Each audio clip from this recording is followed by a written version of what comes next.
Hi అందరికి, good morning, నమస్కారం, ఆదాబజే, వనక్కం. ఎందుకు ఇలా ఇన్ని డిఫరెంట్ లాంగ్వేజ్ లో చెప్తుందని అనుకుంటున్నారా? ఈ అన్ని లాంగ్వేజ్ కలిస్తేనే మన ఇండియా. ఎన్ని మతాలు ఉన్నా అన్ని మతాలు కలుస్తేనే మన ఇండియా. అప్పుడే దానికి ఒక అందం. ఇవాళ మార్నింగ్ లేవంగానైతే నాకైతే చాలా అంటే చాలా హ్యాపీ న్యూస్ అయితే తెలిసింది. ఇప్పటివరకు అది మీకు కూడా తెలిసి ఉంటది. కాకపోతే నా వంతు కూడా నేను చెప్పాలి కాబట్టి, నా హ్యాపీనెస్ షేర్ చేసుకోవాలి కాబట్టి నేను ఈ వీడియో తీయడం అయితే జరుగుతుంది. పహల్గామ్ దాడిని దాదాపుగా అయితే అందరు మర్చిపోయి ఉంటారు. అసలు ఇన్స్టాగ్రామ్ లో గానీ, యూట్యూబ్ లో గానీ రీల్స్, అసలు వాళ్ళు వైఫ్ ల ముందు హస్బెండ్స్ ని చంపిల్లు కదా, పిల్లల ముందు. అవైతే తలుచుకుంటే నాకు ఇంకా అసలు మస్తు బాధ అయితే. నాకైతే అసలు చెప్పడానికి కూడా రావట్లేదు అది. అలాంటి ఒక్క దానికి మన మోదీ గారు అయితే అసలు ఆలస్యంగా అయినా కూడా మంచి డెసిషన్ అయితే తీసుకున్నాడు. ఆ డిసిషన్ కి నాకైతే చాలా ఆనందంగా ఉన్నది. మన ఆడపడుచుల ప్రతి కన్నీటి బొట్టుకు రివెంజ్ ప్లానే ఈ ఆపరేషన్ సింధూర్. ఈ ఆపరేషన్ సింధూర్ ఏంటి, అసలు ఎప్పుడు జరిపిల్లు, అసలు ఇవంతా తెలుసుకోవాలంటే ఈ వీడియో లాస్ట్ వరకు చూసేయండి, మీకే అర్థమవుతుంది. Don't skip the video.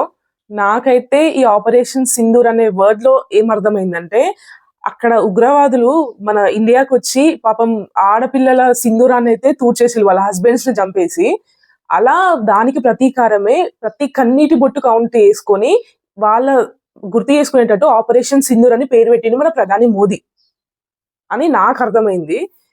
And అది చాలా అంటే చాలా బాగుంది. ఆ నేమ్ కూడా వాళ్ళకు అంకితం చేసినట్టు.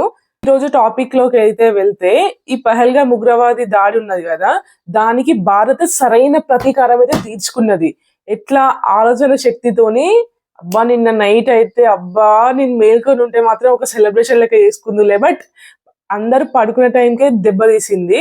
పాకిస్తాన్ అయితే ఏమంటారు, ఇచ్చల విడిగా అసలు వాళ్ళ దాని మీద అటాక్, ఇవన్నీ తెలుసుకోవాలంటే వీడియో లాస్ట్ వరకు చూడండి, ఒక్కొక్కటి చెప్తాం మీకు. మన భారత సైనికులు ఈ పాకిస్తాన్ ఉగ్రవాద స్థావరాలపై మెరుపు దాడులు అయితే వేసిళ్ళు.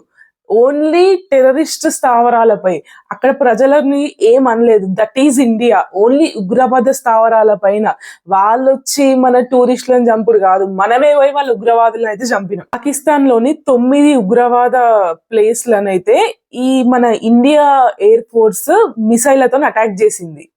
ఇండియా ఎయిర్ ఫోర్స్ వాళ్ళు మొత్తం వాళ్ళకి మౌలిక సదుపాయం లేకుండా మొత్తం ధ్వంసం చేసింది. అంటే ఏంటంటే వాళ్ళకి అక్కడ ఉండడానికి వీలుగా ఉండదు, ఇక అక్కడ ఉండలేరు వాళ్ళు, ఇక అసలు ఏం సదుపాయాలు కూడా ఏం ఉండవు వాళ్ళకి. అట్లా ధ్వంసం చేసింది అన్నమాట మన ఇండియా అక్కడ. అంతా చూస్తే పక్కా ప్లానింగ్ తోనే మన భారతదేశం పాకిస్తాన్ ఉగ్రవాది వాళ్ళపై దాడి చేసినట్టయితే నాకు అవుపడుతుంది. ఆలస్యమైనా కూడా ఆలోచనతో కొట్టింది మన ఇండియా. నాకు వచ్చిన సమాచారం ఏంటంటే, ఆపరేషన్ సింధూర్ పేరుతో ఇండియన్ ఎయిర్ ఫోర్స్ ప్రత్యేక ఆపరేషన్ చేపట్టింది. ఇదంతా డిస్కస్ చేసినాం మనం. మంగళవారం మధ్యరాత్రి దాటిన తర్వాత ఐఏఎఫ్ యుద్ధ విమానాలు గాల్లోకి లేచాయి. వావ్. ముందుగా సేకరించిన సమాచారంతో పీఓకే పాకిస్తాన్ లోని 9 టెర్రర్ క్యాంపుల వైపు దూసుకెళ్లాయి. 9 పక్కా ప్లానింగ్ తో టెర్రర్ క్యాంపులపై బాంబులు జారవిడిచి మళ్ళీ మెరుపు వేగంతో తిరిగి వచ్చింది మన భారతదేశం. మన భారతదేశంలోకి అయితే తిరిగి వచ్చారు మళ్ళీ. అక్కడ మొత్తం అన్ని ధ్వంసం చేసిన తర్వాత పాక్ సైన్యం గురించి ప్రతిస్పందించేలోగా, అంటే వాళ్ళు ఇదంతా డైజెస్ట్ చేసుకొని వాళ్ళు ప్రతిస్పందించేలోగా ఐఏఎఫ్ ఫైటర్ జెట్లు తిరిగి వచ్చేసాయి. మన జెట్లు అయితే మనకు తిరిగి వచ్చేసినాయి మన భారతదేశంలోకి. మ్యాటర్ ఏంటంటే మన వాళ్ళు సేఫ్ ఉన్నారు. అత్యాధునిక సాంకేతిక సాయంతో గురి చూసి వదిలిన మిసైల్స్ టెర్రర్ క్యాంపులను అయితే పేల్చేసినాయి. అబ్బా ఎంత మంచిగా ఉన్నది వినడానికే. టెర్రర్ క్యాంపులను పేల్చేసినాయి. ఇండియన్ ఆర్మీ దాడులు చేసిన కాసేపటికే సోషల్ మీడియాలో వాళ్ళంతటా పాకిస్తాన్ వాళ్ళే వీడియోలు తీసుకొని వాళ్ళే ట్విట్టర్లో పోస్ట్ చేసుకున్నారు. పాక్ పౌరులు ఈ దాడులను తమ ఫోన్లో రికార్డ్ చేసి ట్విట్టర్లో పోస్ట్ చేశారు. భారత్ టార్గెట్ చేసిన 9 టెర్రర్ క్యాంపుల లిస్ట్ ఒక్కొక్కటి చదువుతా వినండి. 9 ప్లేసెస్ ఏంటంటే, ముజఫరాబాద్ 2 చోట్ల, ఈ ముజఫరాబాద్ లో కోట్లీ, బింబార్, మురిడ్కే, గుల్ఫూర్, బహావుల్పూర్, సియాల్కోట్, చాక్, ఆగ్రా. ఈ 9 ప్లేసెస్ అయితే బాంబులతో ఢామ్ ఢామ్ అని పేల్చేసిల్లంట, మిసైల్స్ తోని. అబ్బా అది వింటనే నాకు మస్తు అనిపిస్తుంది. చదువుతా అంటే కూడా మీరు నా ఫేస్ లో హ్యాపీనెస్ అయితే చూడగలరు. నేను ఈ వీడియో తీస్తున్నప్పటికీ ఈ అటాక్ లో ఈ టెర్రరిస్టులు పాకిస్తాన్ టెర్రరిస్టులు 12 మంది మృతి చెందగా 55 మంది ఇంకా కోలుకుంటుళ్ళంట. చాలా గాయపడ్డారంట. అసలైతే నాకు చాలా హ్యాపీగా అనిపించింది. అన్నిటికంటే ఏంటంటే మన ఇండియా వాళ్ళు ఉంటారు కదా ఆర్మీ వాళ్ళు సేఫ్ వచ్చిళ్ళు కాబట్టి నాకైతే ఇంకా చాలా హ్యాపీగా ఉంది. ఈ పహల్గామ్ అటాక్ తర్వాత పాకిస్తాన్ వాళ్ళు ఎప్పటికప్పుడు అప్రమత్తంగా ఉన్నారు. మన ఇండియా ఏం చేస్తది అనేసి. అక్కడ జనాలైతే చాలా భయపడ్డారు.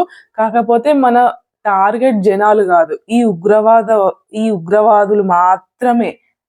ఆ జనాలకి మనం ఎటువంటి ఆపదైతే లేదు. ఇప్పటివరకైతే మనం ఏం చేయలేదు వాళ్ళని. చెయ్యం గూడా. అక్కడ innocent people are innocent people అంతే. కానీ ఈ ఉగ్రవాద స్థానాలైతే పేల్చేసినాం మనం. ఎప్పుడు శాంతి కోరుకునేది మన ఇండియా. అలాంటి ఇండియాలో పాకిస్తాన్ ఉగ్రవాదులు వచ్చి పహల్గామ్ అటాక్ ఇది అందరికి తెలిసిందే. ఆ అటాక్ ద్వారా కాశ్మీర్‌కి వెళ్ళిన టూరిస్టులను అయితే చంపేశారు.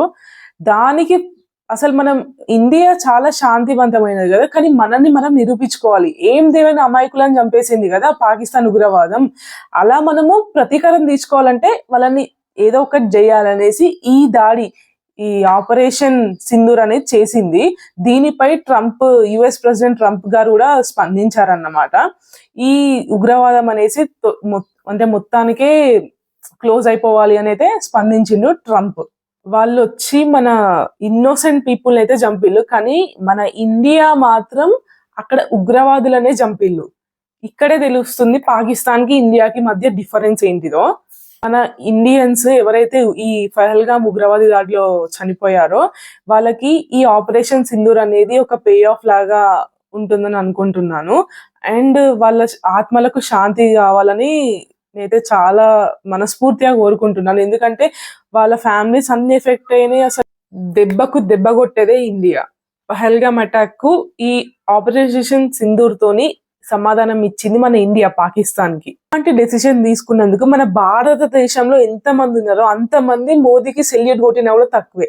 జై హింద్, మేరా భారత్ మహాన్. నేనైతే ఇండియాలో పుట్టినందుకైతే చాలా ప్రౌడ్ గా ఫీల్ అవుతున్నా. This is a proud moment for every Indian. ఇలాంటి వీడియోస్ ఇంకా కావాలనుకుంటే do subscribe to my channel మనితతో ముచ్చట్లు.